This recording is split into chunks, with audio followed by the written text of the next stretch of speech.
मेरठ राज्य मंत्री स्वतंत्र प्रभार समाज कल्याण और मेरठ के प्रभारी मंत्री असीम अरुण मेरठ पहुंचे। उत्तर प्रदेश के जिला मेरठ में राज्य मंत्री स्वतंत्र प्रभार समाज कल्याण और मेरठ के प्रभारी मंत्री असीम अरुण मेरठ पहुंचे, जहां उनका स्वागत डीएम व एसएसपी और सीओडी द्वारा किया गया और राज्य मंत्री स्वतंत्र प्रभार ने उन्होंने कहा कि उन्हें पहले पुलिस अधिकारी और अब राजनेता के रूप में सेवा करने का अवसर मिला है। उनका लक्ष्य मेरठ की पहचान अपराध से नहीं बल्कि विकास से बनाना है। उन्होंने स्पष्ट किया कि माफियाओं को किसी भी कीमत पर बख्शा नहीं जाएगा और जो भी माफियाओं हैं उनके खिलाफ कार्रवाई करनी चाहिए। और राज्य मंत्री स्वतंत्र प्रभार समाज कल्याण और मेरठ के प्रभारी मंत्री असीम अरुण ने बाबा भीमराव अंबेडकर की मूर्ति पर माल्यार्पण किया। मेरठ से हयात रिजवी की खास रिपोर्ट।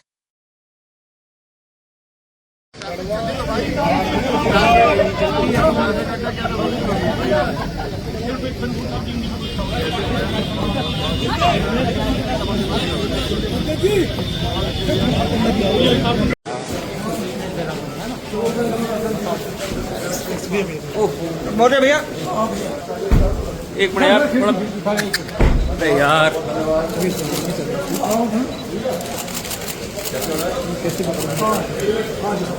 पीछे कर कैमरा।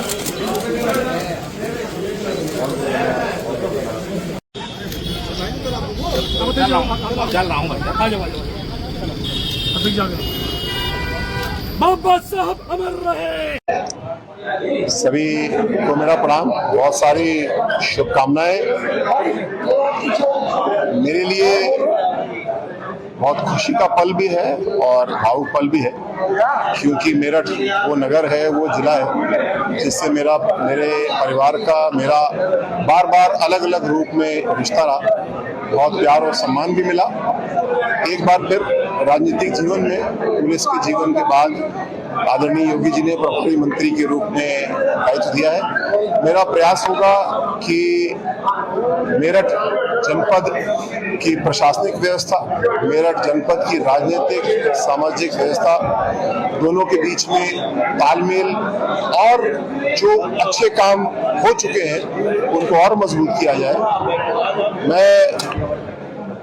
आज मैंने निर्णय लिया, मुझे दिल्ली से आना था, तो आरआरटीएस में इससे पहले गाजियाबाद का प्रभारी था, उसका कई बार मैंने निरीक्षण किया, लेकिन चलने के बाद मुझे बैठने का अवसर नहीं मिला था और मैं सराय काले खां से आरआरटीएस में बैठा।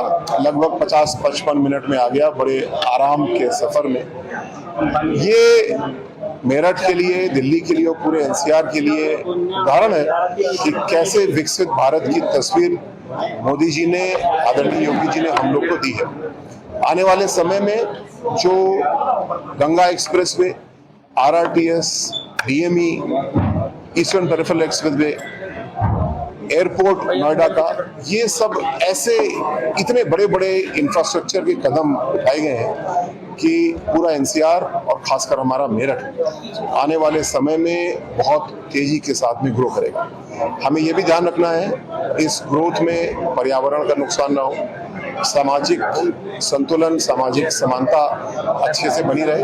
तो जो विकसित भारत की यात्रा है वो मेरठ की क्रांतिकारी भूमि में मेरठ सबसे आगे रहेगा और आने वाले समय मुझे पूरा विश्वास है कि जैसे मेरठ ने पूर्व में भी पूरे उत्तर प्रदेश को तरक्की की राह दिखाई है, आगे भी ऐसा हो। खासकर ease of doing business, ease of living, जिसको मोदी जी बोलते हैं ई गवर्नेंस हम लेके आए, अब इजी गवर्नेंस लेकर के आना है। हमारी लगभग सारी प्रणालियां पारदर्शी, ऑटोमेटिक हो चुकी हैं, लेकिन उसको और अच्छा कैसे करें, इसके ऊपर मिलकर के हम लोग काम करें। असीम जी, आपको दोबारा मेरठ भेजा गया है, पहले आप सरकारी सेवा दिए, आप सरकार के नुमाइंदे होकर यहाँ पर पहुंचे हैं, तो क्या प्राथमिकता आपकी रहने वाली है मेरठ के लिए? सबसे पहली और सबसे महत्वपूर्ण प्राथमिकता है कि जिस प्रकार कानून व्यवस्था को मजबूत किया गया है, अच्छा गया है, इसको हमको बना के रखना है। इसको आगे बढ़ाने के लिए जरूरी है कि हम लोग जो ऑपरेशन कन्विक्शन इस समय चल रहा है, न्यायालयों में सही तरीके से ज्यादा सजा हो, अपराधी जेल के अंदर रहें, ऐसा काम बड़े पैमाने पे हुआ, इसको आगे बढ़ाना है। क्योंकि ऐसा हुआ, इसकी वजह से मेरठ में एक ज़माने में जहाँ पे चौथ वसूली होना, किडनैपिंग होना, ये सब प्राय हुआ करता था, इसको पूरी तरीके से योगी जी ने दूर किया है। इसका परिणाम ये कि इंफ्रास्ट्रक्चर, इंडस्ट्री तेजी से आई, मेरठ में हर तरफ ग्रोथ दिखती है, लेकिन ये ग्रोथ उथल पुथल वाली नहीं होना चाहिए, व्यवस्थित होना चाहिए। इसके लिए हम लोग को मिलकर काम करना है और अगले 20 साल के लिए नींव रखना है कि एक सिस्टमैटिक नगर और आगे तेजी से कैसे बढ़े। अच्छा, पश्चिम उत्तर प्रदेश में अभी हाल ही में आपने देखा है लव जिहाद हुआ या जो सांप्रदायिक सौहार्द है उसको बिगाड़ने की जो खबरें हैं वो लगातार सामने आ रही है, तो उसको लेकर क्या करने वाले आप लोग? जी, जो विरोधी पार्टियां हैं और जो राष्ट्र विरोधी तत्व हैं, योगी जी ने उनको ठीक किया, लेकिन मैं देखता हूं कि जब कोई चुनाव आता है तो ये फिर अपना सिर उठाने की कोशिश करते हैं, सांप्रदायिक सौहार्द को बिगाड़ने की कोशिश करते हैं। लेकिन ये योगी जी की सरकार है, किसी प्रकार का कोई दंगा, कोई माफियागर्दी, कोई अपराध, यहाँ तक कि नकल माफिया भी अब नहीं पनप सकता। इन सब का इलाज किया गया है और जो हाल की घटनाएं हुई गाजियाबाद की और आसपास की, उनको सख्ती के साथ में कुचला गया है। मैं आगाह भी करना चाहूंगा कि अभी आने वाले समय में त्योहार का सीजन आएगा, उसके बाद चुनाव भी आएगा, किसी प्रकार का कोई अपराधी, कोई गुंडा, कोई माफिया धर्म के नाम पे, किसी और नाम पे अगर कानून को अपने हाथ में लेगा तो उसके लिए सख्त से सख्त कार्रवाई की जाएगी, जैसे अभी आप हाल में देखिए। अच्छा, मेरठ टीम जी अखिलेश यादव ने आज ही एक्स पर पोस्ट डाली है, उसमें उन्होंने पोस्ट में लिखा है मध्य प्रदेश की एक बेटी